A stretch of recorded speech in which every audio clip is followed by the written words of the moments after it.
Hola, ¿qué tal? ¿Cómo están? Muy buenas noches. Dicen que tarde pero sin sueño. La verdad es que estábamos ahorita con la familia y se nos fue el tiempo en lo que platicábamos y jugábamos ahí en la sobremesa.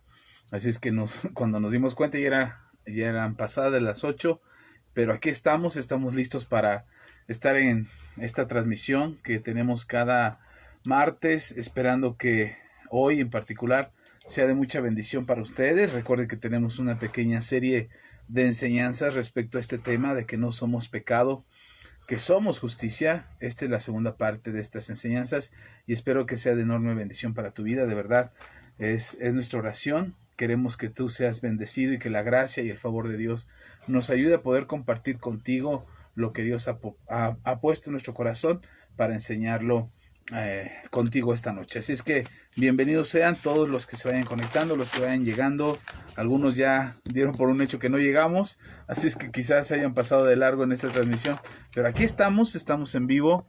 Hoy es martes 24 de noviembre del 2020 y estamos esperando que sea de bendición y esta enseñanza y esta continuidad acerca de lo que veíamos hace 8 días. Yo de verdad espero que seas bendecido, que podamos entender cómo es que el pecado ya no tiene ventaja, ya no tiene autoridad, no tiene dominio ni señorío en nosotros. Eso es lo que esperamos y esperamos que sea de bendición. Gracias, Alberto. Bienvenido, mi hermano. Aquí ya dándole, esperando que sea hoy la bendición. Mi querida Irma, ya estamos en línea. Ojalá pudiéramos, deja, eh, déjenle mando, aquí estoy haciendo maravillas con esto porque trato de acomodarme de manera que ustedes puedan recibir la enseñanza. Perdón, estoy tratando de hacer maravillas aquí con dos manos, pero gracias a todos por irse conectando.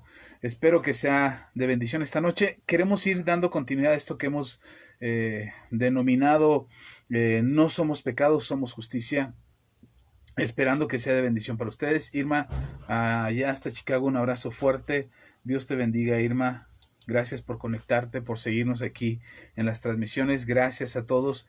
Dios les bendiga. De verdad que agradezco mucho que nos sigan, que estén en contacto, que estén siguiéndonos aquí en las transmisiones que hacemos los días martes, los domingos, los viernes. Todo esto que hacemos tiene solo un propósito, solamente una razón de ser, que es poder edificarles a ustedes compartiéndoles el mensaje de la palabra de Dios. Bueno, para no hacer muy largo el tema, hace 8 días tuvimos que cortar y hoy creo que vamos a tener que cortar nuevamente la enseñanza. Es muy extenso el tema. A final de cuentas, lo que estamos buscando es que ustedes sean edificados, que sean bendecidos, que nos ayuden al compartir este video, que nos ayuden dándole like. Eso hace que mucha gente más gente lo vea, más pueda llegar a más personas. Gracias a todos los que se van conectando. David, muchas gracias por darle like. A todos, bueno, a todos les agradecemos mucho. Ojalá te quedes, ojalá no solamente pases por aquí y veas qué es este loco hablando, sino que te quedes a escuchar lo que este loco tiene que decirte, porque estoy seguro que te bendecirá, que te ayudará y que te ayudará a comprender lo que Jesucristo conquistó en la cruz del Calvario, para que nosotros no estemos sujetos a una maldición, ni estemos sujetos a una condenación que impide que nosotros podamos disfrutar de la vida plena y abundante que Jesús nos ha prometido. Gracias de verdad a todos. Espero que puedan ser edificados y que la palabra de Dios abunde en nuestros corazones. Bien, empezamos hace 8 días hablando de que no somos pecado, sino que somos la justicia de Dios.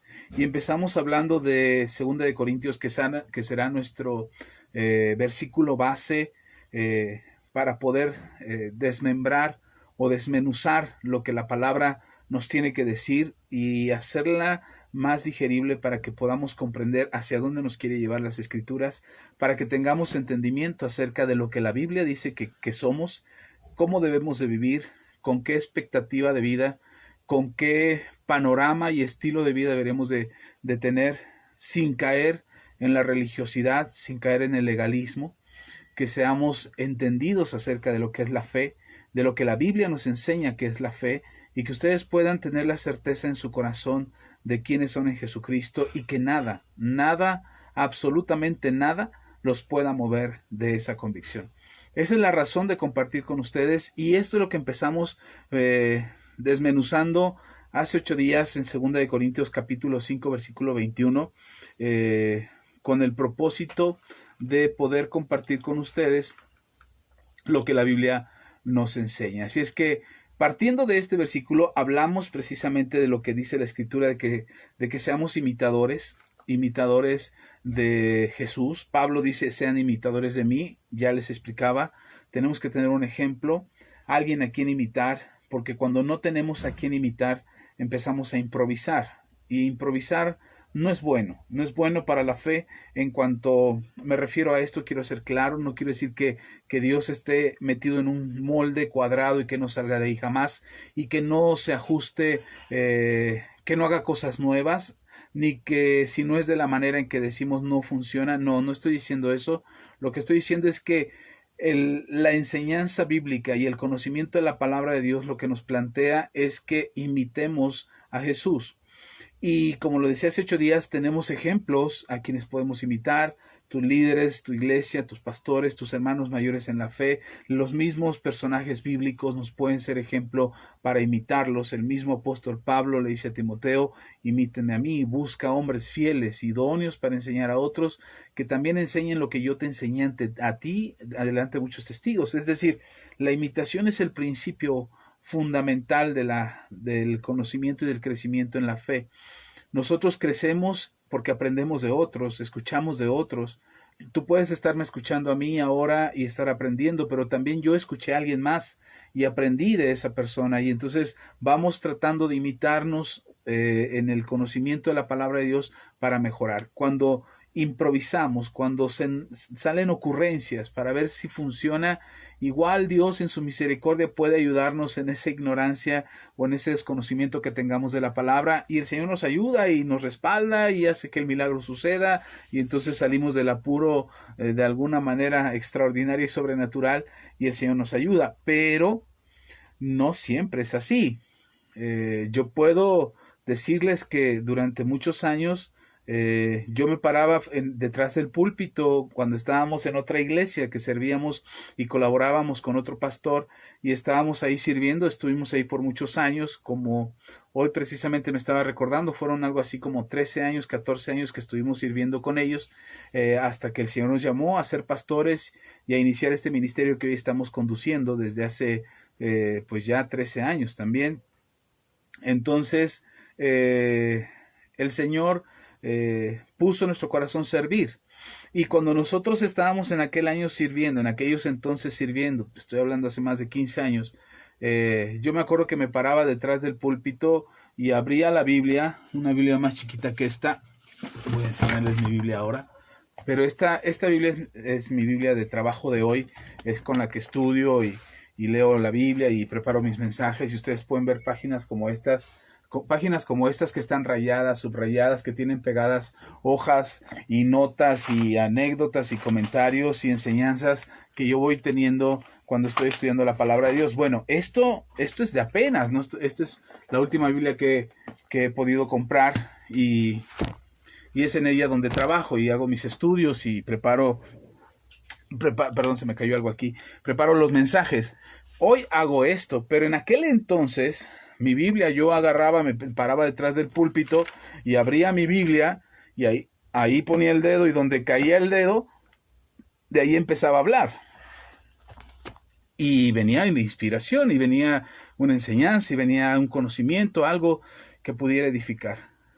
Durante mucho tiempo lo hice, durante mucho tiempo improvisé, durante mucho tiempo me saqué de la manga la enseñanza, y bendito sea Dios que tuvo misericordia, y bendito sea Dios que me ayudó y me respaldó en aquel entonces, porque a pesar de mi ignorancia y mi negligencia, hubo muchas enseñanzas significativas y muchas personas fueron bendecidas con esa enseñanza.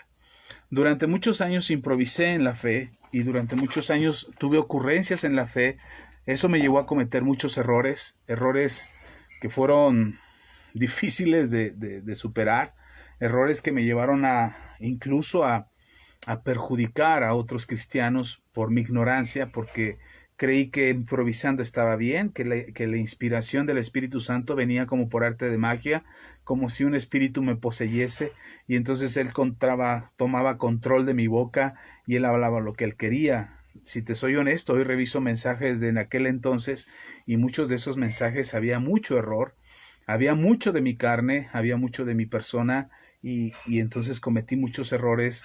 Me volví en algunos momentos muy legalista, en otros momentos me volví muy religioso y en otros momentos me volví muy liberal. Y entonces, en lugar de edificar a la iglesia bajo la instrucción de lo que el Espíritu Santo quería, era mucho de mi improvisación y mucho de mi falta de preparación, el no haber puesto en práctica lo que necesitaba poner, como era la homilética, la hermenéutica, el estudio de la Biblia. Bueno, no estoy diciendo que tienes que hacer eso o que tienes que estudiar eso para poder enseñar. Lo que estoy diciendo es que durante mucho tiempo la improvisación se vuelve, en lugar de una bendición y en lugar de poder experimentar la gloria de Dios que se manifieste, cuando hay mucha improvisación, hay muchas ocurrencias y gravemente aquellos que improvisamos empezamos a caer en la manipulación, y cuando caemos en la manipulación porque no hay una dirección, porque no hay una comunión con el Señor o con el Espíritu Santo, no hay un orden conforme a la misericordia de Dios y a la enseñanza que Dios nos quiere dar, no hay eso, entonces caemos en la manipulación, caemos en el error. Durante algún tiempo caí, le soy honesto, le abro mi corazón, y eso no es lo que Dios espera de nosotros. Y lamentablemente les decía que me volví o muy legalista o muy religioso, pero también muy liberal. Y había cosas que no alcanzaba a entender porque no las había estudiado, porque no me había metido en oración, porque no había preguntado al Señor. Y entonces me quedaba con todo eso y me hacían preguntas donde mi respuesta más simple era lo que en base a mi experiencia y en base a mi carne daba una respuesta por aquello que yo creía, entre comillas, por aquello que yo creía que era correcto. Y después tuve que corregir muchas de esas malas enseñanzas y tuve que ayudar sobre todo a jóvenes que en algún momento les di un mal consejo.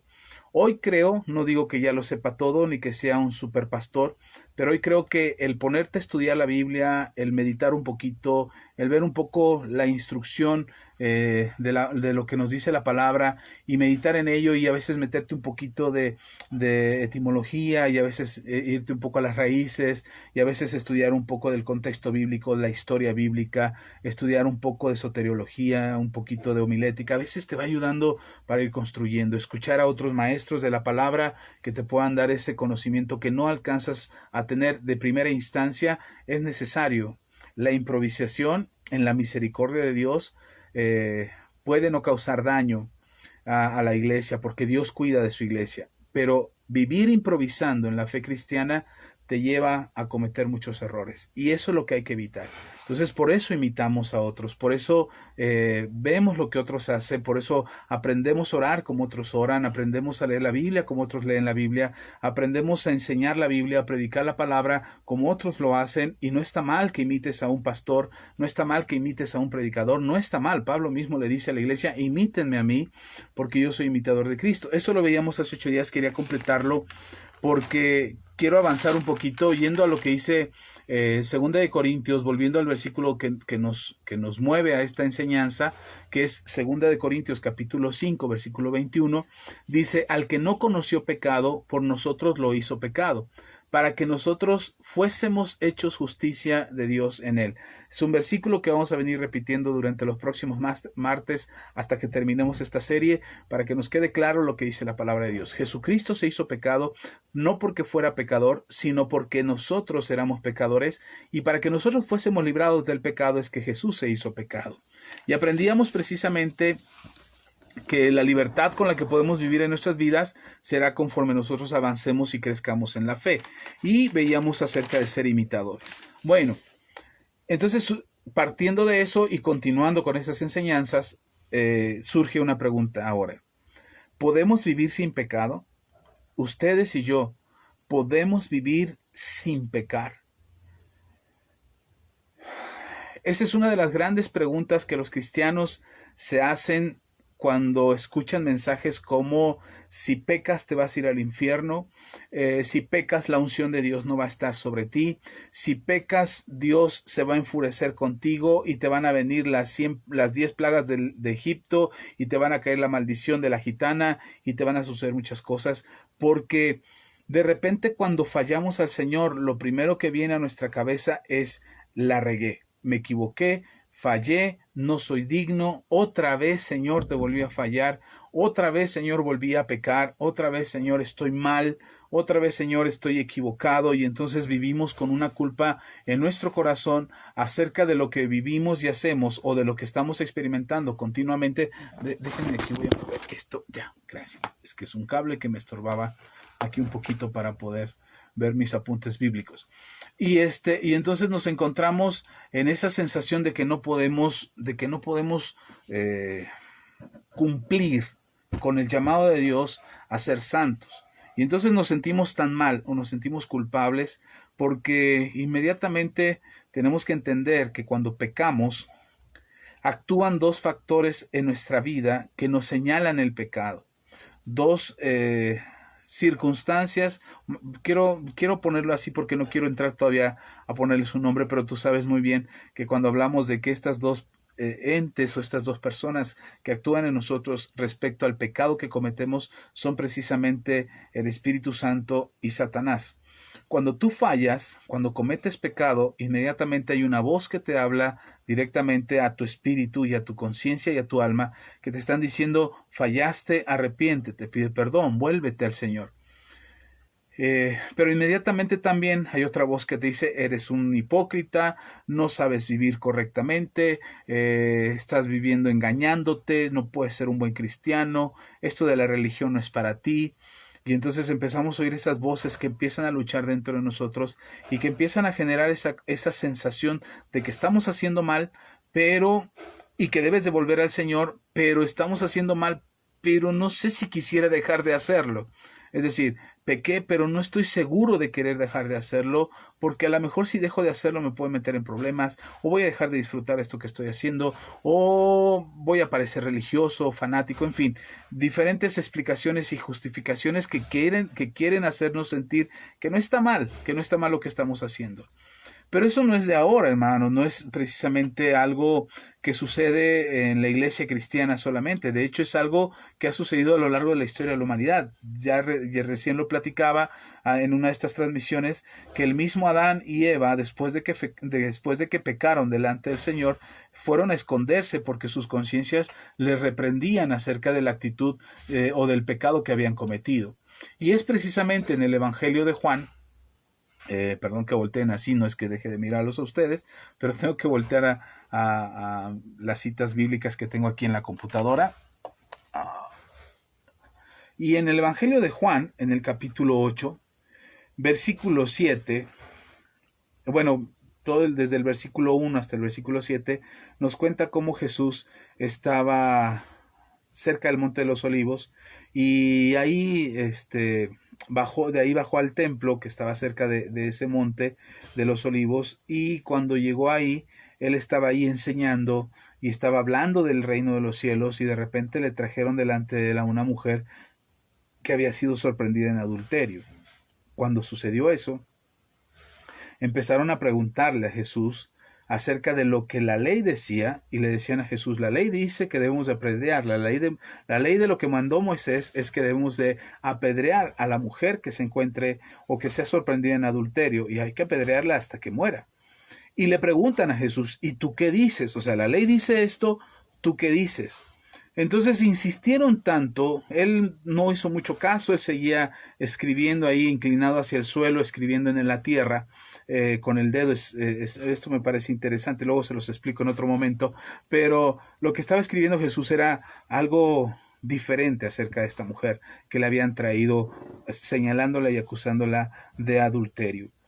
Y en el versículo 7, estoy hablando del Evangelio de Juan, en el capítulo 8, ahora en el versículo 7 dice, y como insistieran en preguntarle, se enderezó y les dijo, el que de vosotros esté sin pecado, sea el primero en arrojar la piedra contra ella. La estaban acusando de un pecado. No quiere decir que la mujer era inocente. están acusándola de un pecado, seguramente la encontraron en adulterio, seguramente sí era una mujer adúltera.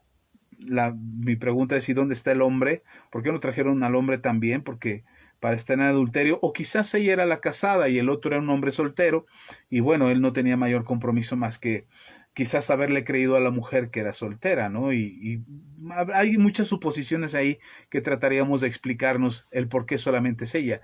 El asunto es que la llevan acusándola de un pecado, y de un pecado cometido, de un pecado con evidencia, con testigos de que se había hecho así como le estaban acusando, y entonces le hacen a Jesús la insistencia de que él se expresara respecto a ese tema, respecto al señalamiento contra esta mujer. Ahora, ¿por qué lo hacían? ¿Por qué insistían respecto a esto? Si Jesús respondía: ok, apedréenla, inmediatamente pues saldrían ahí los opositores y decir: ya ver, cuál misericordia, cuál amor de Dios, cuál perdón, es un tan tirano y tan cruel y tan despiadado como cualquier otra persona, entonces él no es bueno. Y si decían: no, no la apedreen, no la apedreen porque miren, hay que tener amor y misericordia, entonces ellos podrían acusarlo de que él estaba en contra de la ley de Dios, entonces sí lo podrían acusar de blasfemia. Ahora Jesús, inteligentemente, como siempre, y como Él es el camino, y donde no hay camino, Él hace camino, y donde no hay puerta, Él hace puerta, porque Él es la puerta, y Él es la luz, y Él es la verdad. Entonces, aun cuando lo habían encajonado para que diera una respuesta obligada en estas dos opciones, Él encuentra una respuesta y les pregunta a ellos. Y no necesariamente les pregunta, sino les señala, diciendo: el que esté libre de pecado, que arroje la primera piedra. Y algo impresionante es que ninguno arrojó una piedra. Y nadie, dice el versículo 9, pero ellos al oír esto, acusados por su conciencia, salían uno a uno, comenzando desde los más viejos hasta los postreros. Y quedó solo Jesús y la mujer que estaba en medio. Esto para mí es así como que, wow, Jesús ni siquiera tuvo que señalarlos. Jesús ni siquiera tuvo que decirles: hey, ustedes, bola de pecadores. No, no, no, ni siquiera les puso un título de pecadores, ni siquiera los señaló como pecadores. Él mismo les dijo: el que esté libre de pecado. Pues quizás haya alguno que esté libre de pecado, que se está atreviendo a señalar el pecado de esta mujer, que tiene una conciencia tranquila, está convencido de que él es una persona justa, así es que lo señaló y les dice: pues el que esté libre de pecado, que arroje la primera piedra. Y resulta que ninguno de los que estaban acusando a esta mujer. Esto es impresionante, le digo que me encanta, porque la conciencia en nuestro interior actúa de esa manera. Y ahí es donde nosotros sentimos el peso del pecado que cometemos. Es ahí cuando cometes pecado porque la voz de la conciencia no te deja en paz. Y no te deja en paz porque ella te va a señalar el pecado que cometiste.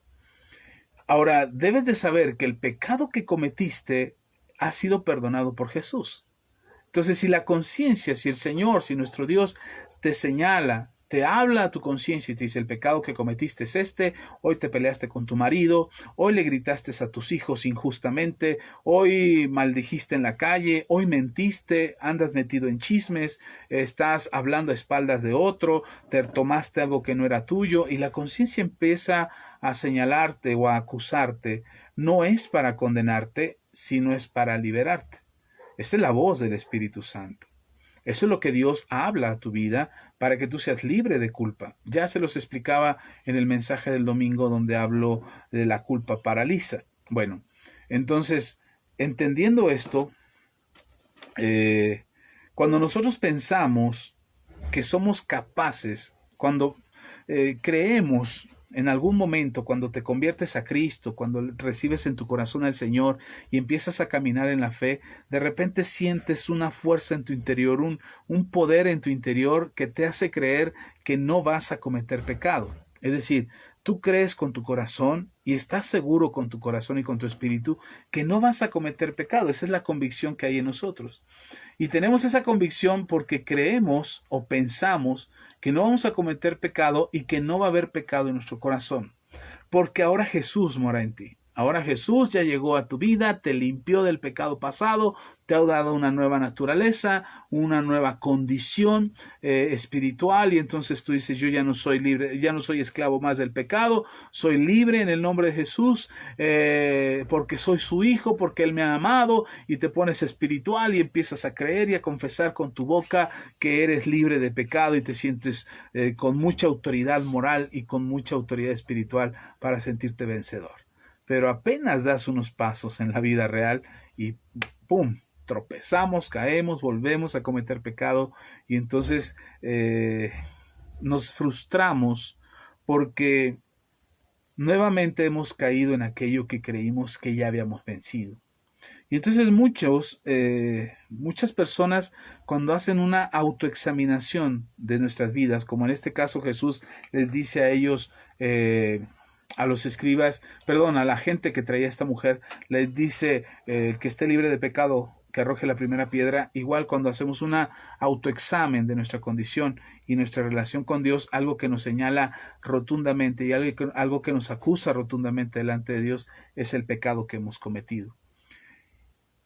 Y eso que solamente sea la conciencia la que te señale el pecado, porque si fuera Satanás el que te señala el pecado, él no se tienta el corazón y te va a hacer sentir lo peor, la peor persona, el peor cristiano, el peor hijo de Dios. Es más, te hace sentir como demonio porque volviste a fallar. Y entonces te vienen a la cabeza citas bíblicas como la de Hebreos, que hay de aquel que tenga por inmunda la sangre de Cristo, mejor le hubiera sido no conocer, aquel que mucho conoce, mucho se le demanda, y porque no eres ni frío ni caliente, sino tibio, te vomitaré de mi boca. Y empiezan a venir a todas esas citas a tu cabeza y dices, en la torre, soy vómito, soy un gusano, soy un hipócrita, soy esto, y empiezas a sentirte culpable porque la examinación de tu propia vida te hace creer que eres lo peor que puede haber en el universo. Y entonces nos enfocamos, siempre que sucede eso, siempre que le fallamos al Señor, nos enfocamos en nuestra propia capacidad y en nuestras propias fuerzas para hacer las cosas y para vivir espiritualmente. Pero el Señor Jesús nos ayuda y nos hace entender y nos hace saber que no es solamente lo que nosotros podemos hacer, sino que es lo que Él ya hizo por nosotros. Y en Gálatas capítulo 6, dice la palabra del Señor, el apóstol Pablo hablando a los hermanos en Galacia, les envío un saludo a los que van llegando. Gracias, quiero saludar por aquí a los que ya nos dejaron su saludo. Pastor Alberto ya lo habíamos saludado. Por aquí también está Irma. Gracias, Irma, también ya le habíamos mandado un saludo. A Ischel, si todavía andas por aquí, hermana, Dios te bendiga. El Señor sea contigo. También anda por aquí 4CFJ, que es su contraseña, pero también gracias. Claudia Barragán, también un abrazo fuerte, prima, si todavía andas por aquí. A Elena Morales Vargas, un abrazo fuerte. Y a David, si todavía andan por aquí, les envío un fuerte abrazo. Quédense hasta el final. Quiero que este mensaje les edifique, así es que vamos a ir desglosando. Así es que avancemos un poquito más para no detenernos tanto. Y dice en Gálatas capítulo 6, versículos 4 al 5.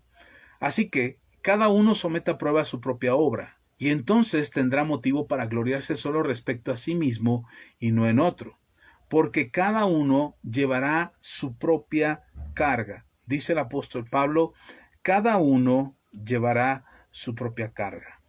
Si algo sucede definitivamente en la vida del ser humano, es sentirnos culpables por lo que pasó, por lo que hicimos. Y algunos todavía más graves porque se sienten culpables por lo que todavía no pasa. Ya están con cargos de conciencia y con peso en su corazón por algo que todavía no pasa. Todavía eso es más grave. Ya lo veremos en algún momento. Pero quiero enfocarme en esto que dice el apóstol Pablo a los Gálatas. Dice, cada uno someta a prueba su propia obra. Algo que es muy común es que nos ponemos a juzgar a los demás y difícilmente revisamos nuestras propias obras.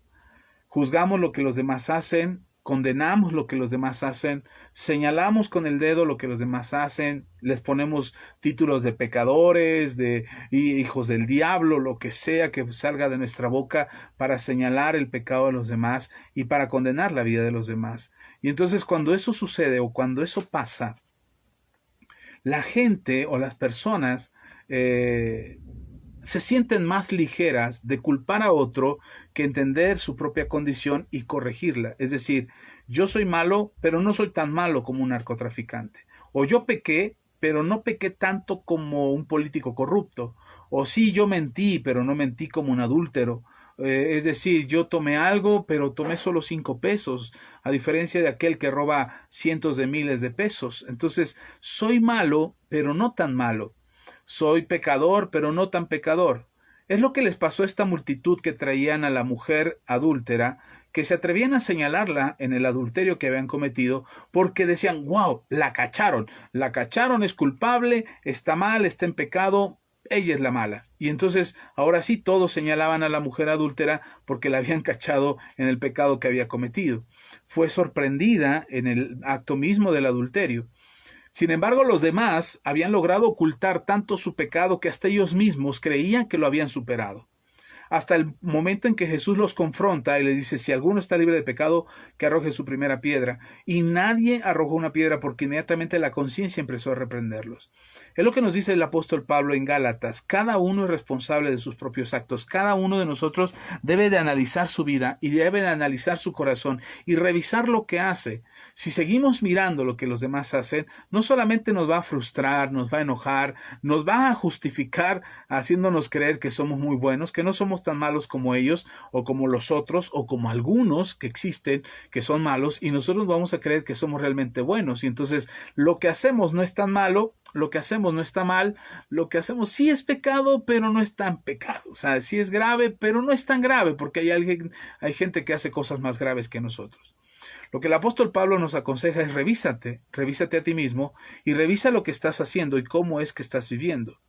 Ahí mismo, en el capítulo 6 de Gálatas, pero hasta el versículo 8, dice el apóstol Pablo, leímos el 4 y el 5, nos vamos a brincar hasta el 8, dice, porque el que siembra para su carne, de la carne segará.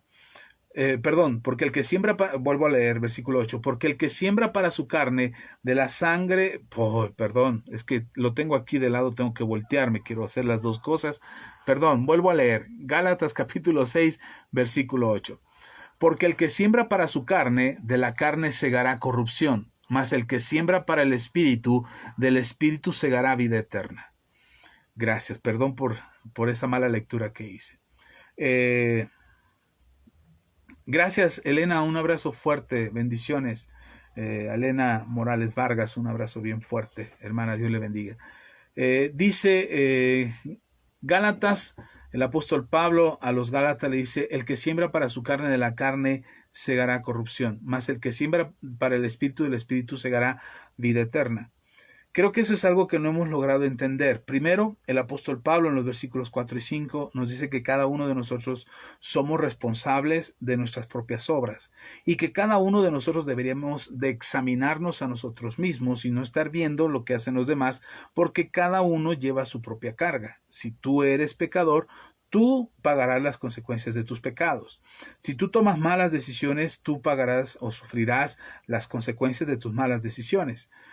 Cada quien es responsable de sus actos. Y alguien puede decir, sí, pastor, pero si peca mi esposo, le afecta a toda la familia. Claro que sí, eso es indudable, porque no somos gente aislada o no somos entes aislados, metidos en una burbuja, que lo que hacemos nosotros no le afecta a nadie. No, por supuesto que hay consecuencias a la familia. A lo que me refiero es a la culpa, al pago por el pecado que se comete. Y entonces el apóstol Pablo aclara y dice, la mejor forma de resolverlo es dejar de actuar conforme a la carne y empezar a actuar conforme al espíritu, porque lo que vas a cosechar en el espíritu es mucho mejor y es más grande y es más beneficioso para tu vida que lo que haces en la carne.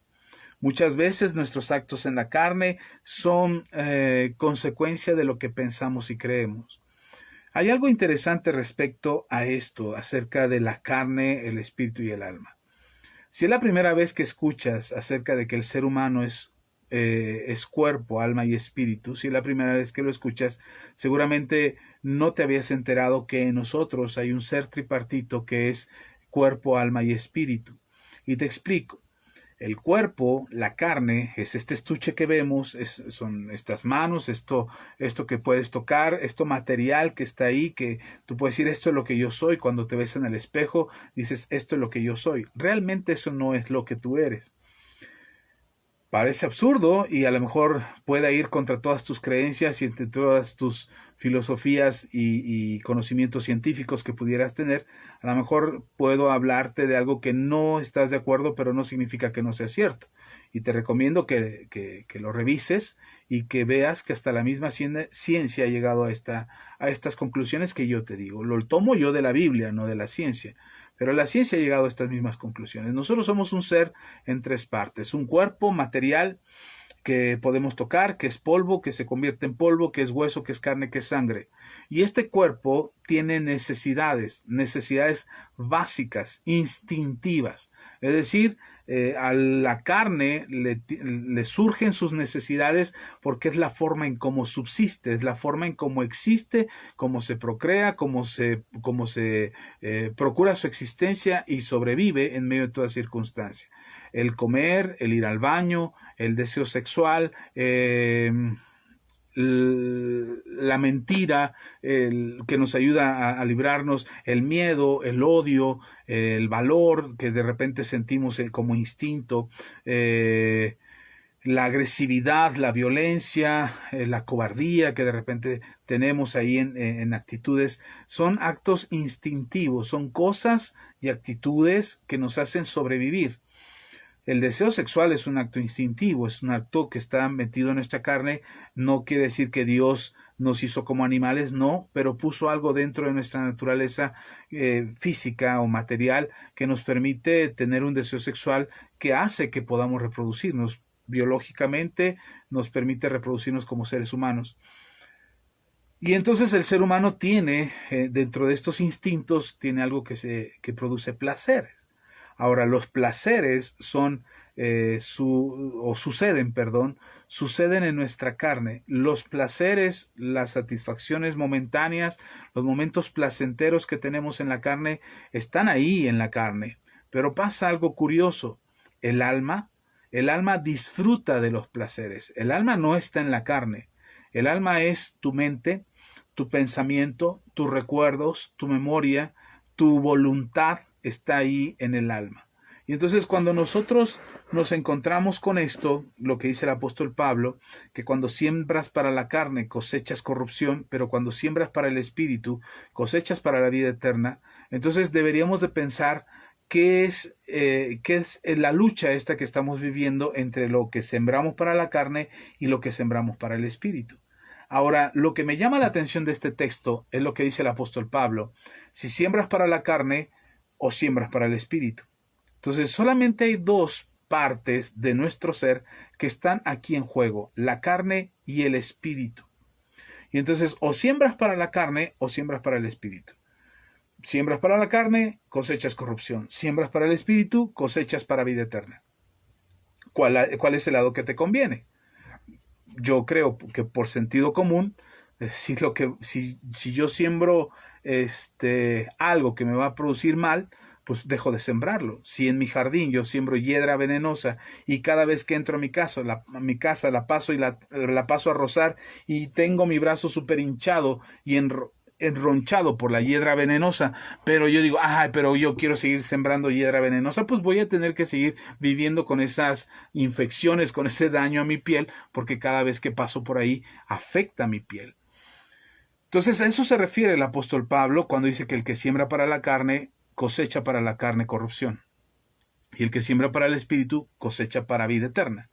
Pero hay algo curioso. ¿Cuántas partes te dije que teníamos? 3 partes. Cuerpo, alma y espíritu. Cuerpo, alma cuerpo, alma y espíritu. Lo que tú eres, en esencia, es tu alma. Tú no eres un cuerpo con un alma y un espíritu. Tú eres un espíritu que tiene un cuerpo. Tú eres un ser espiritual que tiene un cuerpo para poder estar en esta tierra. Y entonces es curioso Perdón. Es curioso lo que dice Pablo. Perdonen ustedes. Es que están cocinando chile por aquí cerquita y entro aquí a la casa. Y perdón. Y lo que me llama la atención es que solamente aparecen en dos cosas que puedes sembrar, en la carne o en el espíritu. Y yo le preguntaba al Señor, y bueno, ¿y el alma? ¿Qué pasó con el alma? ¿Por qué no sembramos para el alma? Y entonces el Señor traía a mi corazón el entendimiento de que es el alma, eres tú, el que decide dónde sembrar. Tu alma decide si siembra para la carne o tu alma decide si siembra para el espíritu.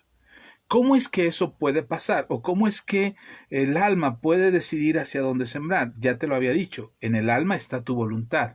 En el alma están tus deseos, en el alma están tus sueños, tus anhelos, tus pensamientos, tus recuerdos, tus memorias, tus proyectos de vida. Es en el alma, ahí donde se acumula todo esto. Y es ahí en el alma donde están tus sentimientos, tus sensaciones, tus emociones, están ahí en el alma. Y entonces cuando tú sientes algo en la carne, como un placer, por ejemplo, comerte unos ricos tacos al pastor, allá en Iguala, te gustan mucho los tacos y puede que ya hayas llegado al taco número 10 y con ese ya quedarías satisfecho, sería una cena, porque ya son chiquitos.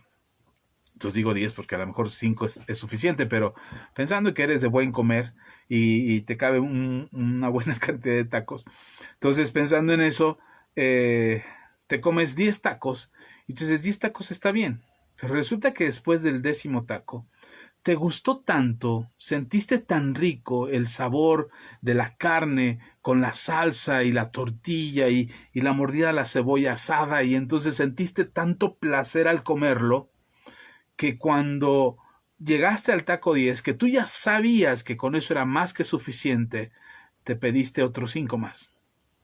Y entonces, no es porque tengas hambre, tu cuerpo ya no tiene hambre, la necesidad de tu cuerpo que era comer ya fue satisfecha. Incluso quizás 5 tacos hubieran sido suficientes, pero se siente tan rico, lo disfrutas tanto, es un placer tan a gusto, tan agradable a tu paladar, que quieres seguir comiendo. Lo mismo pasa quizás con el refresco, quizás con el chocolate, con la fruta, con algo que te produce placer. No lo comes por necesidad, no lo comes porque le hace falta a tu cuerpo, ni siquiera porque tenemos hambre, lo comemos porque sentimos placer. Entonces, ese instinto de placer, ese gusto de placer, es lo que nos hace creer o pensar que está bien. Entonces, tu cuerpo dice, está rico, se siente bien, es delicioso, y es tu cuerpo el que dice, échale otro, y vamos por otros 5, y vamos rompiendo el récord para llegarle a 25, y entonces sientes ese placer que tu cuerpo, que tu carne te está diciendo, empácale. Tu espíritu te dice, hey, tranquilo, son muchos ya, después no vas a poder dormir, después vas a tener sobrepeso, después vas a estar batallando, porque entonces si pudieras sustituir las golosinas, las grasas, pudieras sustituirlo por algo más saludable, no te morirías de hambre. Entonces no es que no podamos dejar de comer, o no es que no. Pongo el ejemplo de la comida porque no quiero mencionar algún otro pecado que no estaría mal, pero para no hacer alusión a nada ni a nadie y que no te ofendas. Lo pongo en algo muy general por lo que pasamos todos, que es la comida. Y entonces, pero lo mismo es con cualquier placer, ya sea el placer sexual, ver pornografía, cometer adulterio, o robar, tomar lo ajeno, o mentir, decir mentiras, a veces ya se vuelve un hábito, incluso ya hay hasta un diagnóstico de aquellos que solamente viven mintiendo, que son los mitómanos, que son aquellos que solamente no pueden parar de mentir, que lo primero que sale de su boca es una mentira, y estas cuestiones suceden en la carne porque producen cierto placer. Y a lo mejor tú preguntas, pastor, pero ¿cómo una mentira produce placer? No es el placer de mentir, es el sentir alivio por mentir. Eso también es un placer. El alivio es placentero. Cuando te duele algo, te pegaste y ay, te duele mucho, te quemas y entonces te ponen un ungüento o te soban y dices, ay, sientes alivio, el dolor se fue. Entonces a veces mentir evita el dolor y eso es un alivio y la gente miente por eso, porque hay un placer producido en el cuerpo. Ahora, el problema no es que el placer esté ahí. Yo puedo comerme un plato de fruta y disfrutarlo y sentir placer y no tendría por qué sentirme culpable por haber comido eso que me comí. No habría por qué sentirme mal por aquello que disfruté. Si no daño a nadie, si yo me voy a ver a mí me encanta el cine, me encantan las películas y comerme un vasote de palomitas y un vasote de refresco, eso a mí me encanta. Ahorita no lo hemos hecho en todos estos meses de pandemia, pero en la primera oportunidad que haya, ya lo platicamos con mis hijos y mi esposa, en la primera oportunidad que haya nos vamos al cine, porque a todos nos gusta. Y entonces yo no tengo por qué sentirme culpable si yo voy, no sé, una vez al mes, dos veces o una vez cada 2 meses. Y ahorita una vez en 8 meses, si yo llego y me compro mi vaso de palomitas y mi refresco, no tendría por qué sentirme culpable porque estoy disfrutando de un placer. El problema no es el placer que sientes por algo, por comer, por el sexo. El sexo no es diabólico, el sexo es algo que Dios constituyó e instituyó, pero lo instituyó y lo constituyó para que funcionara correctamente dentro del matrimonio. Así es que el problema no es el placer que produce el sexo, el problema no es el placer que produce comer o el placer que produce no hacer nada, porque a veces no hacer nada es maravilloso y entonces te tiendes ahí en el sillón y descansas y no haces nada y de repente yo he visto gente que ya descansó, que la pasó muy bien descansando y de repente se paran todos, es que no hice nada. Espérate, tranquilo, estás echando a perder el momento que ya disfrutaste o que ya tuviste para descansar. Y entonces mucha gente se siente culpable por sentirse bien, se siente culpable por disfrutar algo, por disfrutar un refresco. Si te tomas un refresco, una Coca-Cola bien fría, casi congelada, una vez a la semana y te la tomas y la disfrutas y dices, wow, qué rico está esto, cuánto daño hace, pero qué rico está. Y a veces nos sentimos culpables porque ni siquiera la disfrutamos porque es que tiene un montón de azúcar y es que, pero ay, me hace daño y señor, ya no quiero. Y, y nos sentimos muy mal porque ni siquiera hemos entendido qué es lo que está pasando en nuestro interior. Este es el problema. El problema no es el placer, ni es que el espíritu te esté reprendiendo por tener placer. Es decir, si tú disfrutas algo, no es que el espíritu salte y diga, hey, sentir muy rico cuando comes es pecado y te vas a ir al infierno y el espíritu te está reprendiendo porque estás sintiendo placer. Mi esposa cocina muy rico y cada vez que cocina, mis hijos y yo disfrutamos su comida y le agradecemos tanto a Dios porque mi esposa cocine y nos prepare algo tan rico y le decimos, esto está riquísimo, qué rico y no nos cansamos de decirle, uy, delicioso, mamá, qué rico está y gracias y lo disfrutamos. Ahora, porque nosotros disfrutemos la comida que cocina mi esposa, el espíritu no brinca y dice, hey, están disfrutando la comida, es pecado, se van a ir al infierno todos porque están dándole gusto a la carne. No, ese no es el problema. El problema no es el placer que sientes al hacer algo. Ese no es el problema. El problema está en lo que dice el apóstol Pablo, y si podemos leer otra vez, versículo 8 de Gálatas capítulo 6. Dice, porque el que siembra para su carne, de la carne segará corrupción, mas el que siembra para el espíritu, del espíritu segará vida eterna.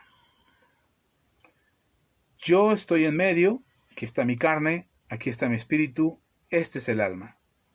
Y lo que me está diciendo el apóstol Pablo es que cuando yo siembro para la carne, cuando doy toda mi atención para la carne, entonces empiezo a cosechar corrupción. Pero cuando siembro para el espíritu, entonces cosecho para vida eterna. ¿Y el alma? ¿Dónde está el alma? El alma es la que se encarga de sembrar. El alma es la que se dedica a poner su atención y a conectarse con lo que está experimentando todo su ser. El alma no está fuera del cuerpo, ni el espíritu está fuera del cuerpo. Si el espíritu estuviera fuera del cuerpo, nosotros ya estaríamos muertos. Y si el alma estuviera fuera del cuerpo, nosotros seríamos como un palo vacío, un palo hueco. Solamente estaría ahí el cuerpo sin que se pudiera hacer nada porque la voluntad está en el alma. Tu voluntad está en el alma. Cuando nosotros pecamos es porque el alma se conecta con el placer y entonces cede a la voluntad del placer.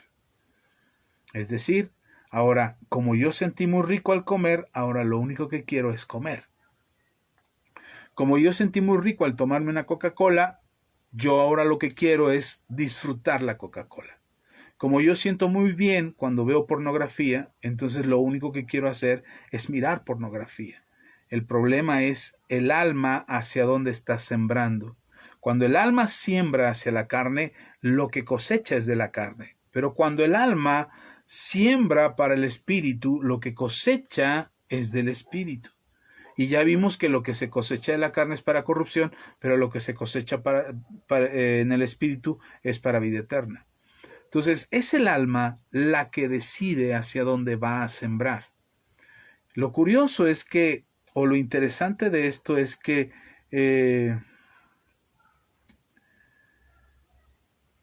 el ser humano se le es más fácil inclinarse a lo que le produce placer que inclinarse a aquello que le edifica y le construye. El cerebro es muy astuto. El cerebro, donde está el alma, donde están tus pensamientos y tus sentimientos. El cerebro busca el camino más corto, el camino más fácil, el camino que te lleve a resolver algo que tú quieres o a suplir una necesidad o a subsistir o a sobrevivir de la manera más sencilla. Por eso es más fácil hacer las cosas de la carne que hacer las cosas del espíritu. Es más fácil sentarte a ver televisión que tomar tu Biblia y leerla.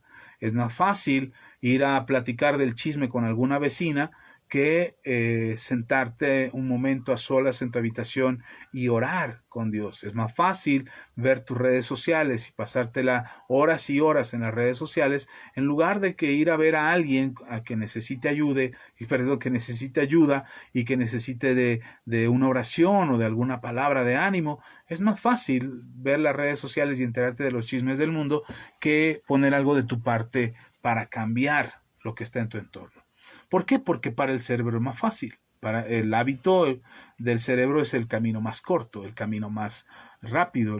Busquemos solución inmediata, evitémonos la vuelta. El cerebro está buscando siempre la manera en que lo puedas resolver de manera inmediata. Entonces, por eso podemos encontrarnos con lo que partimos al principio, de que Jesucristo se hizo pecado, pero no fue pecador. Porque el pecado que Jesús tuvo o el pecado que Jesús experimentó fue en su carne, no en el alma, no en el espíritu. Todo el pecado que Jesucristo recibió lo recibió en la carne. No en el alma, no sintió placer cuando él estaba en la cruz y se sentía muy bien de sentir lo que sentía un violador, o se sentía muy bien por aquello que sentía un pedófilo, o por aquello que sentía un asesino en serie, o por lo que sentía un mitómano, o lo que sentía un ladrón, y él sentía placer en su alma y decía, wow, qué padre se siente ser un pecador. De ninguna manera Jesús experimentó la sensación del placer del pecado, ni en su alma ni en su espíritu. Todo lo que Jesús experimentó fue en la carne. Por eso Jesús, lo que leíamos en Gálatas, en 2 de Corintios, capítulo 5, versículo 21, que el que no conoció pecado, se hizo pecado para que nosotros fuésemos llamados justicia de Dios en él. Jesús se llenó de pecado, pero no cometió pecado. Nosotros cometemos pecado porque cuando lo practicamos o sembramos en la carne sentimos placer y entonces el alma regresa a practicarlo. Entonces no es solamente el instinto de sentir gusto o de sentir placer por algo que hacemos, es la intención del alma de disfrutar de ello. Te explico. Ok, perdón, termino esta idea porque se me está acabando el tiempo. Termino esta idea. Y perdón, estoy tratando de ver. Ya casi termino. Eh, ¿Podemos entonces vivir sin pecado? Esa es la pregunta que te hacía hoy. Sí, sí podemos vivir sin pecado. No es por arte de magia, no es como que oramos a Dios y le decimos, Señor, ya no quiero volver a pecar, y como por arte de magia dejas de pecar. Al otro día sientes que ya no vas a volver a pecar nunca más en tu vida. He escuchado testimonios de hombres y mujeres que han estado sumergidos en las drogas, en el alcohol, en algún tipo de adicción por años, 10, 15, 20 años estuvieron experimentando el alcoholismo o la drogadicción, y de repente se convierten a Cristo, renuncian al pecado, el Señor los perdona, los limpia, los lava, y entonces ellos jamás vuelven a tomar, jamás vuelven a drogarse, jamás vuelven a decir una mentira, jamás vuelven a caer en adulterio o en fornicación, y viven una vida como un verdadero cristiano. Ojo aquí, el que se hayan apartado del pecado no significa que no volvieron a ser tentados nunca. Por supuesto, he escuchado estos testimonios y ellos dicen, no, es que de repente viene la tentación. No es que de repente vuelvo a sentir las ganas o el deseo o siento la necesidad en mi corazón de volver a fallar, de volver a pecar. Y entonces esa sensación, ese sentimiento no está sucediendo en la carne. Y ahorita les explico por qué. No está sucediendo en la carne, es en la sensación que el alma tiene de volver a sentir ese placer que la carne nos produce. Insisto, con el ejemplo de la comida. Tú puedes sentir muy rico al comerte 5 órdenes de tacos, o 10 tacos, 15 tacos, 20 tacos, puedes sentir muy rico. Y dices, ay, qué rico. Pero no sería lo mismo si te prepararas algo parecido en tu casa, un bistec picado con una ensalada de verduras ahí a un ladito y un poquito de frijoles, y comerlo. ¿No sería lo mismo? ¿No es alimento? ¿No sería lo mismo si tú tienes sed? ¿No sería lo mismo? Y quizás hasta mejor sería que tomaras un vaso de agua en lugar de un vaso de refresco. ¿No sería lo mismo? Bueno, quiero poner, no porque sean igual de nutritivos o igual de saludables los dos, no, por supuesto, entienda lo que estoy diciendo. Pero ¿no sería mejor un vaso de refresco? Perdón, un vaso de agua que un vaso de refresco. Me traicionó el subconsciente. ¿No sería mejor un vaso de agua que un vaso de refresco? Pero ¿por qué preferimos el vaso de refresco? ¿Por qué lo preferimos? Por el placer que produce. Ahora, ¿quién decide? ¿El cuerpo? No, el cuerpo solamente te recuerda lo rico que sabe. ¿Quién decide tomarse ese vaso de refresco? El alma. El alma es la que lo disfrutó. El alma es la que se sintió bien, la que suplió algún sentimiento, la que trajo a la memoria algún recuerdo, la que simplemente le gusta disfrutar del refresco frío porque le trae una sensación de alivio, de paz, de relajación. Yo he escuchado gente que está tan estresada que dice, tráeme una coca y ya me voy a calmar. Y de verdad, se toman la coca y se calman, como si la coca produciera un efecto de tranquilizante o relajante en la vida de esa persona. Y uno dice, pues, ¿qué tiene la coca? No, no tiene nada más que azúcar, agua con azúcar y endulcorante y muchas cosas. Pero es el alma la que se engancha y cree que así es como suple su necesidad. Cree que ese momento de placer o ese momento de gusto y de deseo es la que suple su necesidad almática. En el alma tenemos nuestros traumas, en el alma están nuestras heridas, en el alma están nuestros enojos, nuestras frustraciones, nuestros deseos reprimidos. Es en el alma en donde están. Y entonces cuando nosotros buscamos algo que el cuerpo dice, oye, y si en lugar de orar ves una película, te vas a relajar, ¿eh? Acuérdate que cada vez que ves una película te relajas, te desparramas en el sillón, te quedas bien dormido y la pasas genial. Y entonces el alma dice, oye, tienes razón, mejor voy a ver una película en lugar de orar.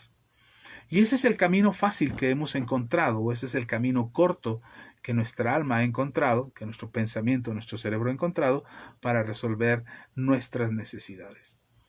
Ese es el engaño del pecado.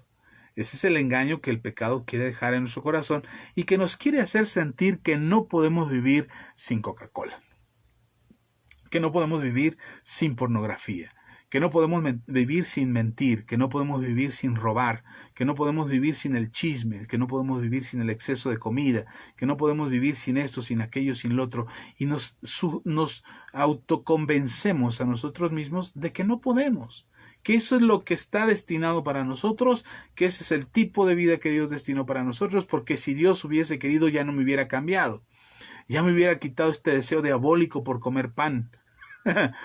Como si fuera así. No, no es así. Es un deseo de tu carne que sintió placer al disfrutar del pecado, o disfrutar no necesariamente el pecado. Por ejemplo, el otro día escuchaba un testimonio de una persona, bendito sea Dios, ha sido restaurado, ahora tiene una vida tranquila y ahora él platica su testimonio con libertad. Él dice que cuando se casó, estaba muy felizmente casado con su esposa y la pasaba muy bien hasta que su esposa se embarazó. Cuando su esposa se embaraza, por la misma situación del embarazo y porque el embarazo de su esposa era de alto riesgo, entonces ellos dejaron de tener relaciones sexuales en un periodo de aproximadamente 6 meses. En ese periodo de 6 meses, él sentía una necesidad incontrolable de tener sexo. Así es que para él pensaba dentro de su corazón en su justificación de hacer las cosas por él mismo, para resolver él mismo su necesidad. Así es que él empezó a mirar pornografía. Cuando empezó a mirar pornografía, por supuesto cayó en la masturbación, y entonces ahora ya se había hecho un hábito, o se había vuelto un hábito en su corazón el ver pornografía, el masturbarse, y lo justificaba. Él mismo dice que lo justificaba en el hecho de que no podía tener relaciones con su esposa porque ella estaba embarazada. No es que él quisiera engañar a su esposa o que él quisiera defraudar a su esposa o incluso darle la espalda a Dios. Por supuesto que no. Lo que él decía es que él justificaba en ese momento que la sensación de deseo que tenía era tan incontrolable que él no veía nada de malo en recurrir a la masturbación y a la pornografía para sentir alivio a esa gran necesidad que tenía. De esa manera él persistió o insistió en tener ese estilo de vida durante mucho tiempo, incluso ya después de que su esposa ya no estaba embarazada. Ya su esposa ya no estaba embarazada, pero él ya tenía un hábito. No lo podía resolver. Él oraba a Dios y le decía con claridad a Dios que él no podía con esto, que era más grande que él, que no podía resistir el deseo de la masturbación y de ver pornografía, que no podía controlarlo, que era más fuerte que él. Entonces, él lo que optó en algún momento fue en renunciar al cristianismo, en renunciar al liderazgo que tenía dentro de la iglesia en la que servía, incluso llegó al extremo de pensar que había traicionado tanto a su esposa que lo mejor y lo más conveniente era dejarla y separarse y vivir cada uno por su lado.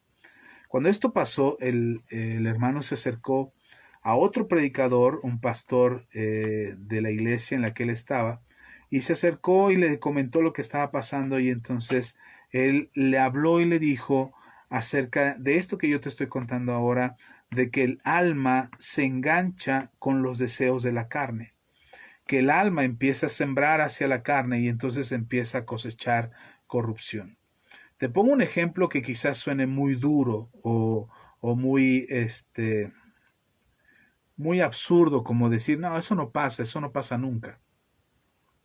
Eso no sucede, eso solamente las películas, o eso lo dicen los pastores para asustar a la gente. Pero no, es una historia real, y este hombre fue tan grave el deseo que tenía en su carne por ver pornografía y por recurrir a la masturbación, fue tan grave que llegó al punto de entrar a un hotel esperando tener relaciones sexuales con una prostituta. Cuando llegó a ese punto se sintió tan mal, se dio cuenta de lo que estaba haciendo, que se sintió tan mal que no cometió el adulterio con esta mujer, pero cuando salió se quería morir. Era tanta la culpa que sentía, se sentía que había decepcionado tanto a su familia, que había dado un golpe tan bajo a su esposa, que le había fallado tan profundamente a Dios, que él sentía que no había forma de salir. Así es que esa fue la razón por la que se acercó con este pastor, y eso hizo que él abriera su corazón y le contara a su pastor: estoy haciendo esto, estoy practicando esto, ya no puedo más, es más fuerte que yo, no puedo contenerlo, no quiero caer en adulterio, aunque ya lo hacía al ver pornografía, pero no quiero hacer esto, ya no puedo parar. Ore, le decía al pastor, ore por mí, pastor, para que esto cambie. Y entonces el pastor le habló y le dijo: ok, lo que tienes que hacer es dejar de sembrar, dejar de aliar tu alma con tu carne. Cuando tú dejes de aliar tu alma con tu carne, entonces en ese momento vas a empezar a tener libertad para dejar esa adicción o ese placer que tú sientes de ver pornografía o de recurrir a la masturbación. Y él decía: ¿y cómo dejo de hacer esto? Y entonces sucedió algo que puede quizás explicarnos a nosotros lo que el apóstol Pedro nos dice en Primera de Pedro capítulo 2. Ahorita lo leemos. Quiero terminar con ese texto porque no voy a terminar toda la enseñanza, pero quiero terminar con ese texto. Y entonces el pastor le llevó a este pasaje y le explicó lo que sucedía en su ser, que eso es lo que le provocaba a él que recurriera al deseo, al placer que él sentía en su carne. Y eso es precisamente lo que sucede en nuestro interior. Quizás esto te ayude a entender, porque sí podemos vivir sin pecado. Y sí podemos entender por qué Jesucristo se hizo pecado, como dice Gálatas capítulo 5, segunda de Corintios capítulo 5, versículo 21, donde dice que Jesucristo se hizo pecado. Aquel que no conoció pecado se hizo pecado para que nosotros fuésemos justicia de Dios en él. Dice la palabra de Dios en Primera de Pedro, y leo el texto para ir terminando. Gracias por acompañarnos, a los que nos están viendo, a Flor de María Mesa, a Ramsés Cano, a Claudia Barragán, Elena, si todavía andan por aquí, un abrazo fuerte. Bueno, gracias por seguir aquí. Ischel, Irma, Dios les bendiga. Qué bueno que están aquí escuchándonos. Ok, vamos a Primera de Pedro. Con esto ya termino esta segunda parte de este mensaje, de esta enseñanza. Faltan más, hay más cosas que hay que ver, porque sí podemos vivir sin pecado, sí podemos alejarnos del pecado, sí podemos estar bien sin volver a pecar. No es un acto de magia, es un cambio, es una transformación que pasa en nuestras vidas sin caer en religiosidad, sin caer en legalismo y sin estar pensando en andar inventándonos cosas, improvisando cosas, porque simplemente ya no sabemos cómo seguir a Jesús. Entonces en Primera de Pedro, no abrió. Primera de Pedro capítulo 2, dice la palabra del Señor así. Vamos a leer el versículo, del versículo 21 al 25. Espero que estén ahí, que todavía siguen aquí. Si no tienes tu Biblia a la mano, no te preocupes, escucha lo que tengo que decirte. Está en la palabra de Dios. Yo solamente te digo la cita para que tú sepas que está en la palabra de Dios. Después puedes checarlo con calma, pero no te me pierdas ahorita en buscar el texto. Primera de Pedro, capítulo 2, versículos 21 al 25. Dice: pues para esto fuisteis llamados, dice el apóstol Pedro.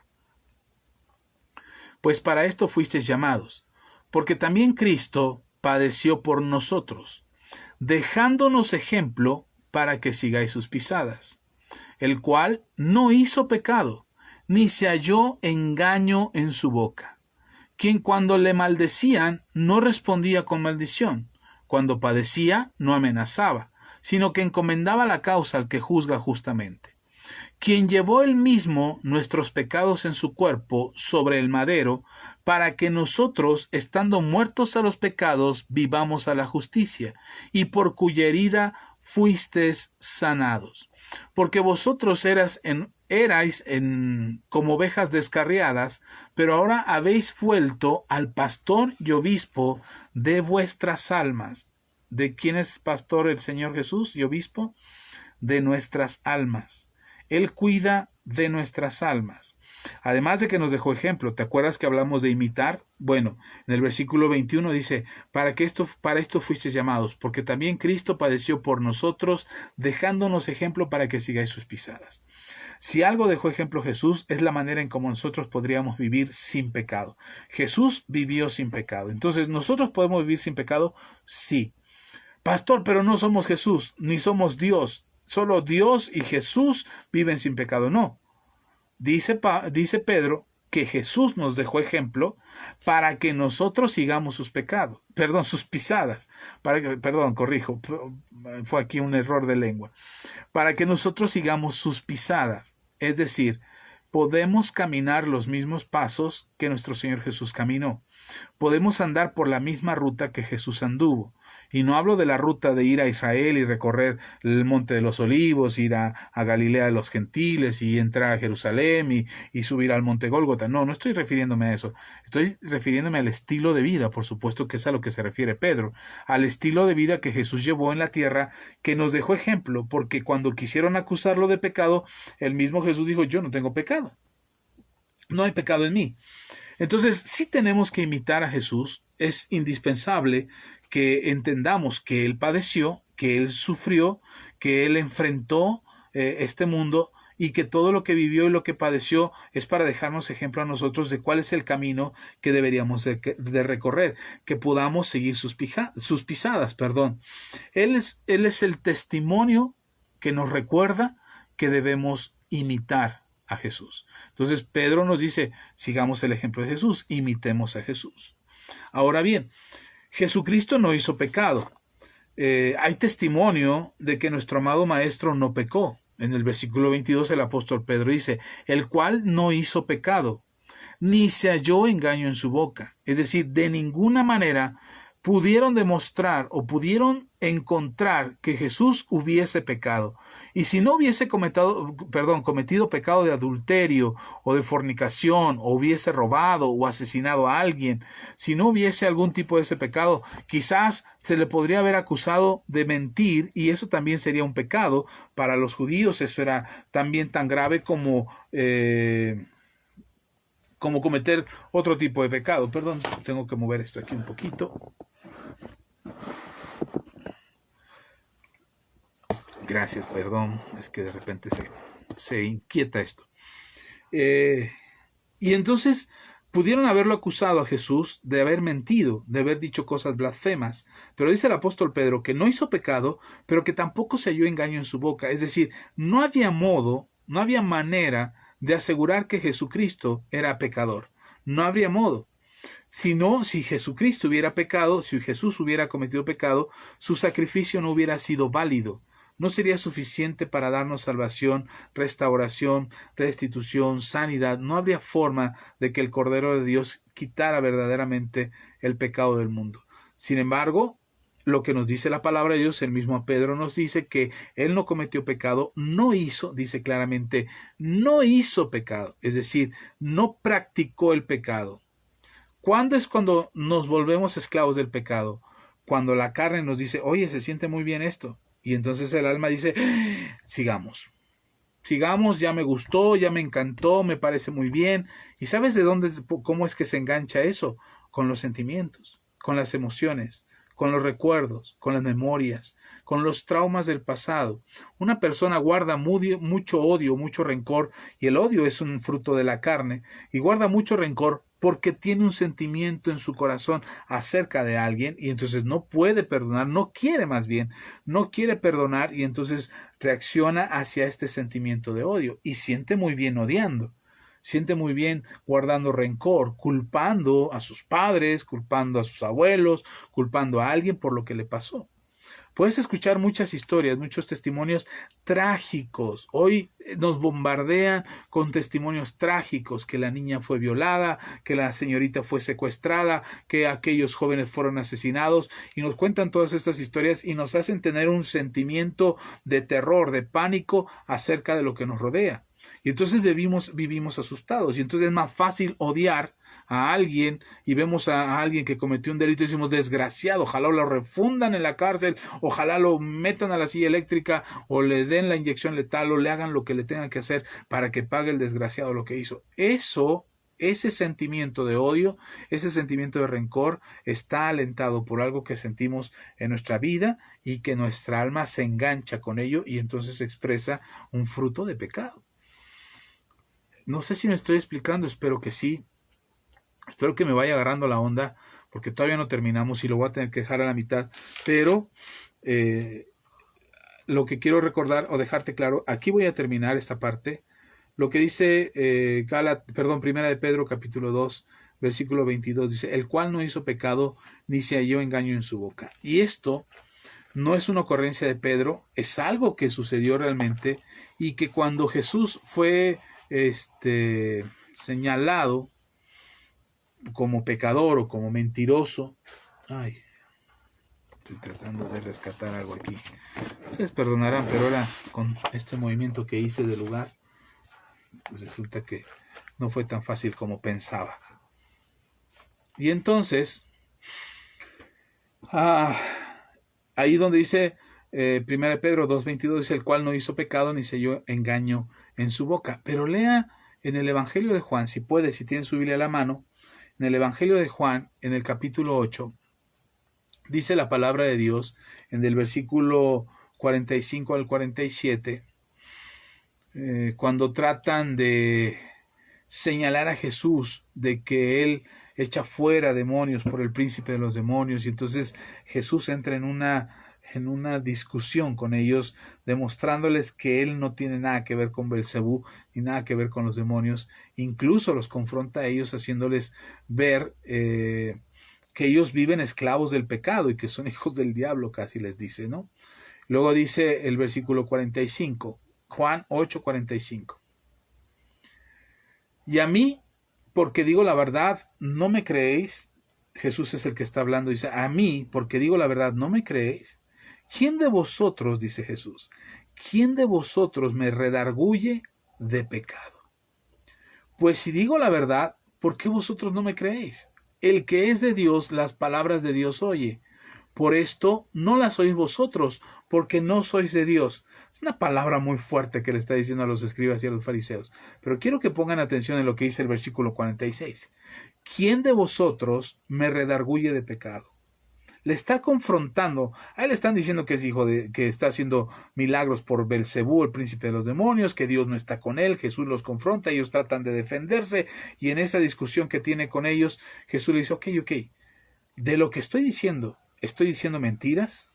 Si alguien puede señalarme a mí, o acusarme a mí, o demostrarme a mí que yo he pecado, o que estoy mintiendo, entonces yo lo voy a reconocer aquí públicamente y aceptaré que lo que estoy diciendo es mentira.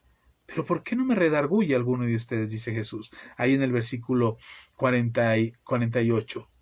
Perdón, 46 dice, ¿quién de vosotros me redarguye de pecado? ¿Quién de vosotros tiene algo que me señale a mí como un pecador? Y nadie pudo señalar a Jesús. El mismo Señor Jesús confronta a aquellos que lo acusaban de pecador y les demuestra que no hay pecado en él, que no hay forma de acusarlo de pecador. Y esa demostración que Jesús hace es lo que le hace enfurecer más a los escribas y a los fariseos, porque no tenían argumento contra Jesús, no tenían forma de poder acusar a Jesús de que era un pecador, que era un blasfemo. Tuvieron que inventarle al momento del juicio, en el momento que lo arrestaron y lo enjuiciaron, tuvieron que inventarle acusaciones, tuvieron que inventarle testigos, sobornaron a gente para que fueran testigos falsos contra Jesús, en un juicio que fue a escondidas, en un juicio que fue a medianoche, en un juicio que fue muy rápido, para que el pueblo no se levantara contra ellos, y de repente al otro día saliera Jesús ya condenado, ya sentenciado y acusado por lo que había hecho. ¿Y qué es lo que había hecho? Había hecho lo bueno. No había pecado en él, no pudieron acusarlo de pecado. Jesús le dice, si hay pecado, díganmelo. Y no pudieron acusarlo de pecado porque no había pecado en él. Y ese ejemplo que Jesús nos deja de que no pecó, es el ejemplo que está ahí para que nosotros caminemos por ese camino sin pecado. ¿Podemos vivir sin pecado? Sí, insisto. No es por arte de magia, no es porque Jesús aparezca con una varita mágica y ¡tlin! Te toque y entonces ya tú dejas de pecar. No, tiene que haber una convicción en tu corazón, en esta decisión donde tu alma dice, no más, no vuelvo a sembrar para la carne, sembraré para el espíritu. Y en esta lucha constante que tienes todos los días entre la carne y el espíritu, la que está en medio es el alma, pero la que decide es el alma. Y es aquí donde tenemos que educar a nuestra alma, tenemos que enseñarle a nuestra alma a decidir lo correcto, a caminar correctamente y hacer las cosas que son correctas delante de Dios, no por instinto, no por placer, sino por convicción. Donde tú tienes dominio propio, eso sucede en tu alma. Tu alma estaba atada al pecado, te lo explicaré la próxima semana. Tu alma estaba atada al pecado y no tenía la capacidad de decidir de manera voluntaria lo que quería o lo que esperaba para sí. Pero ahora que eres libre en Cristo Jesús, tienes dominio propio. Dice el apóstol que el Señor no nos dio espíritu de cobardía, sino de poder, amor y dominio propio. Si algo tenemos ahora es dominio propio. Solo te dejo con esto. Tu alma es la que va a decidir si siembra para la carne o siembra para el espíritu. Y es en tu alma donde está tu voluntad. Y es en tu alma donde tú decides cómo quieres vivir. Así es que, partiendo de eso, o quedándonos con eso, llegamos hasta este punto que espero sea de bendición para tu vida. Vamos a pararle ahí. Voy a terminar esta enseñanza aquí. Esta es la segunda parte apenas. Si no has escuchado la primera parte, te invito a que te regreses aquí en el perfil de Facebook. Búscale un poquito más abajo. El día martes pasado va a aparecer por fecha. Y el martes pasado ahí estuvimos compartiendo esta primera parte o la primera parte de este mensaje. Hoy es la segunda parte y seguiremos así hasta terminar esta enseñanza para poder entender por qué sí podemos vivir sin pecado, por qué ya no estamos sujetos al pecado, por qué Jesús se hizo pecado pero nunca pecó, nunca fue un pecador y sin embargo llevó el pecado en él, el pecado de toda la humanidad para poder hacernos libres del pecado y que nosotros fuésemos la justicia de Dios en Cristo Jesús. Así es que somos la justicia de Dios, sí. Podemos vivir sin pecado, sí. Podemos vivir en santidad, sí. Podemos ser ejemplo de la gloria de Dios y dar testimonio de lo que Dios hace. Podemos tener dominio propio para dejar de hacer cosas que nos dañan, no solamente espiritualmente, sino también físicamente, cosas que hacemos que nos están dañando físicamente y tenemos la capacidad de dejarlo de hacer. Tenemos la facultad en el Señor de dejarlo de hacer. Dijera el apóstol Pablo, no pretendo haberlo ya alcanzado, no es que yo ya sea perfecto, hay muchas cosas que también estoy aprendiendo a corregir y a cambiar, hay muchas cosas de las que me tengo que levantar, hay muchas cosas que tengo que mejorar en mi vida, pero una cosa hago, decía el apóstol Pablo, dejo el pasado en el pasado, ciertamente dejo el pasado en el pasado, pues prosigo a la meta que está delante de mí, al supremo llamamiento de Dios en Cristo Jesús, Señor nuestro. Eso es lo que buscamos. Yo espero que seas bendecido, que esta palabra te ayude a perseverar y que puedas encontrar en nuestro Señor Jesús la facultad, la capacidad y la fortaleza para tener dominio propio y no dejarte ni gobernar ni enseñorear por el pecado, sino que puedas sobreponerte a cualquier tentación, que puedas sobreponerte a cualquier deseo de tu corazón, de tu alma y de tu carne que impide que tú siembres para el Espíritu. Oro a Dios para que así sea y espero en el Señor que seas bendecido por esta palabra o bendecido por esta palabra. Si vas llegando al final de esta enseñanza, te recomiendo que te regreses al principio de este video, que te sirva, que te edifique y que te haga crecer. Lo que te compartí es una parte, no estamos terminando ya la enseñanza. Hoy solamente te di la segunda parte, falta avanzar más, así es que no te pierdas el próximo martes, con la ayuda del Señor estaremos avanzando un poquito más en esto que es tan extenso y tan grande, pero que estoy seguro te dará el fundamento para vivir en victoria, no derrotado, no angustiado, no sufriendo porque el pecado volvió a ser de las suyas o Satanás te volvió a meter la cola entre las patas para que cayeras y tropezaras o porque no sabes cómo resistir al diablo o porque no sabes cómo resistir una tentación o un sentimiento. Incluso a veces nos agobian los sentimientos de dolor, de sufrimiento, de soledad y dices, pero ¿por qué si yo ya soy hijo de Dios? Bueno, vamos a aprender precisamente de eso.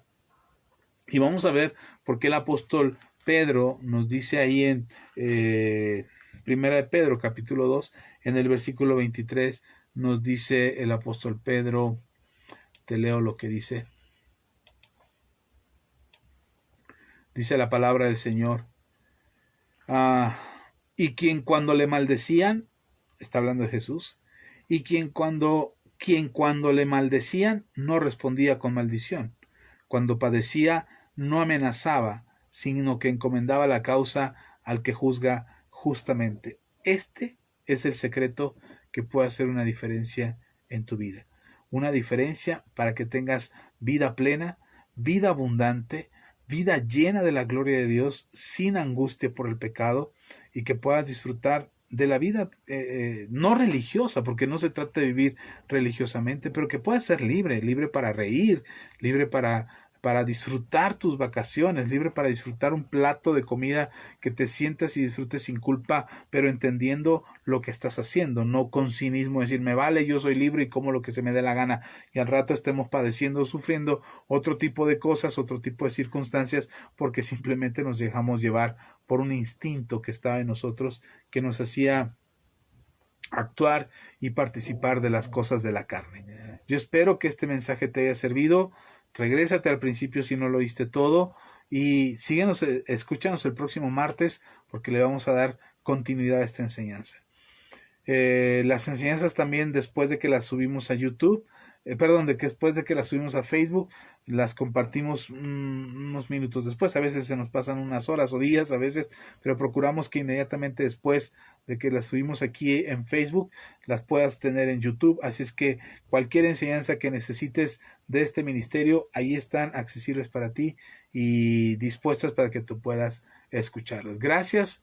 Gracias a los que nos escuchan, gracias a los que nos acompañaron hasta este momento. Les bendecimos, agradecemos su compañía. Gracias por sus comentarios. A Elena Morales Vargas, hermana Elena, Dios le bendiga. A Irma, hasta Chicago, un abrazo, Irma. Dios te bendiga a ti y a tu familia. Que el Señor sea con todos ustedes. Ischel, ahí en Guerrero, hermana, te doy mi cariño, un abrazo fuertísimo. A los que ya pasaron y nos dejaron su like, como Sorena Bastidas allá en Venezuela. Sorena, espero que te edifique este mensaje. Ya hemos tenido comunicación con Sorena y Dios le ha ayudado mucho y le ha bendecido mucho. Gracias a Dios por ello. A Flor de María Mesa Páez, un abrazo, Flor de María, Dios te bendiga. A Joaquín Armenta, hasta Rusia, hermano, si nos está escuchando o ya pasaste por aquí, un abrazo bien fuerte. Hasta allá, para ti, para tu esposa, para tus bebés. Gracias, mi hermano, te quiero mucho, ya sabes. Michelle, mi hermana, a 4SFJ, a Claudia Barragán, también mi prima allá por las zonas de Jalisco. Dios te bendiga. Elena Morales Vargas, Dios te bendiga. David, Dios te bendiga también. Por aquí nos dejó Michelle, Irma, gracias, Dios te bendiga. Nosotros también te amamos, Michelle, Dios te bendiga. Dice Irma, de gran enseñanza hoy, cosas que yo creía antes, ahora me son claras a la verdad en Cristo Jesús. Gracias a Dios por su palabra transmitida por usted. Bendiciones a usted y a su familia. Gracias, Irma, también para ti. Un abrazo bien fuerte. Dios te bendiga muchísimo. Irma te manda, Michelle te manda saludos, Irma. Dios te bendiga. El Señor les bendiga. Qué bueno que nos escuchan. Gracias a los que saben, recuerden que a veces yo no puedo ver a todos los que nos están mirando. Estos aparatos no nos dejan ver toda la gente que nos está viendo. No sé por qué, no sé cómo pudiéramos hacer para poder saber quiénes están en vivo todavía. Pero si tú estás en vivo y nos estás escuchando, déjanos tu comentario, déjanos un saludo. Nosotros leemos los saludos, leemos todos los comentarios. A veces no respondo porque ya lo hice aquí en el video, ya les envié saludos, pero si yo no te mandé saludos, te ofrezco una disculpa, es porque no estoy viendo aquí que tú nos estás escuchando, pero te envío mi cariño y un fuerte abrazo. A todos los que nos ven, a todos los que nos escuchan, yo espero que mi trabalenguas o el enredo que pude tener en mis ideas no te haya hecho bolas. Espero que pueda traer claridad a esto que estoy tratando de explicarte del por qué creemos lo que creemos y por qué podemos vivir en victoria.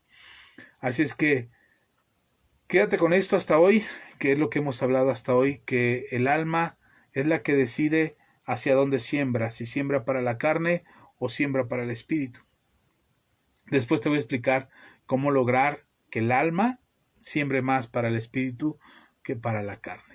Entonces, en el momento en que tú veas o escuches o tengas deseos hacia tu carne, tú tienes la facultad, tienes la libertad para elegir si sigues actuando conforme a la carne, si sigues dejándote llevar por tus sentimientos y tus emociones, que al final de cuentas ya leímos que cuando actuamos de esa manera solamente cosecharemos corrupción, o decides sembrar hacia el Espíritu, dejarte guiar por el Espíritu de Dios, hacer la voluntad de Dios, dejarte gobernar por Dios para que Dios te ayude a sobreponerte y a levantarte en medio de toda circunstancia y que puedas cosechar para vida eterna. El Señor Jesús nos dejó ejemplo y Él sembró para el Espíritu y no sembró para la carne.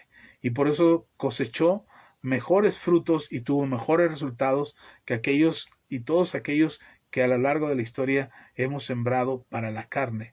Entonces creo que podemos seguir el ejemplo de Jesús. Si está escrito ahí que podemos seguir sus pisadas, que Él fue ejemplo y que podemos seguir sus pisadas, seguramente sí podremos hacerlo y también seguramente podemos tener dominio propio que nos ayude a elegir correctamente para sembrar hacia el Espíritu en lugar de sembrar para la carne. Te envío mi cariño, te envío un fuerte abrazo. Nos vemos el próximo sábado. Tenemos una entrevista en Vida de Fe y Café. Si tienes oportunidad de escucharnos, empezamos a transmitir a las 9 de la noche, tiempo de la Ciudad de México. Así es que si tienes oportunidad de escuchar esta entrevista, creo que será de mucha bendición. Estaremos entrevistando a un amigo, un pastor que traerá su testimonio de vida de fe y espero que sea de bendición para tu vida. Gracias a los que nos escuchan, gracias a los que nos ven, gracias a los que se dan una vuelta por aquí y nos dejan un comentario, nos dejan un like, nos dejan un saludo o comparten el video. Gracias por compartirlo. De verdad nos ayuda a llegar a más gente. Yo espero de verdad que les bendigan estas enseñanzas y que el fruto en sus vidas sea para bendición. Gracias a todos, les envío un fuerte saludo y nos vemos el próximo video. Próximo martes no te pierdas con la tercera parte de esta enseñanza. Espero ir aligerando ya más la idea para que cuando lleguemos al punto clave ustedes puedan entender por qué sí podemos vivir sin pecado y por qué sí podemos seguir los pasos del Maestro. ¿Por qué podemos vivir en santidad? ¿De qué se trata eso de vivir en santidad y por qué sí podemos hacerlo? Yo espero que podamos llegar a ese punto, que nos acompañes hasta ese punto para que la palabra de Dios te edifique y te bendiga. Un abrazo fuerte a sus familias. Gracias a todos. Gracias, Ichel. Un saludo para Rubí también. Un abrazo fuerte. Gracias. Les queremos mucho a todos y esperemos que la palabra de Dios les edifique. Gracias, hermanita. Un abrazo para Rubí, para todos, a toda la pipiolera, a todos los niños allá, toda tu tropa que está ahí en casa. Gracias a todos. Les amamos y les bendecimos. No estoy hablando de religión, no estoy hablando de religión, ni de ser religioso, ni de ser fanático, ni de ser santurrado, persinado de esos que ay, sí, ya no pecan. No, te estoy hablando de lo que el Señor Jesús vino a darnos. Una vida abundante, una vida plena, una vida feliz. De eso estamos hablando y espero que sea de bendición para tu vida. Saludos a todos, bendiciones y un abrazo bien, bien fuerte. Les queremos mucho. Me despido, creo que no me quiero ir, pero ya es hora, ya rebasamos el límite, así es que gracias por su compañía. Nos vemos el próximo video. Bendiciones.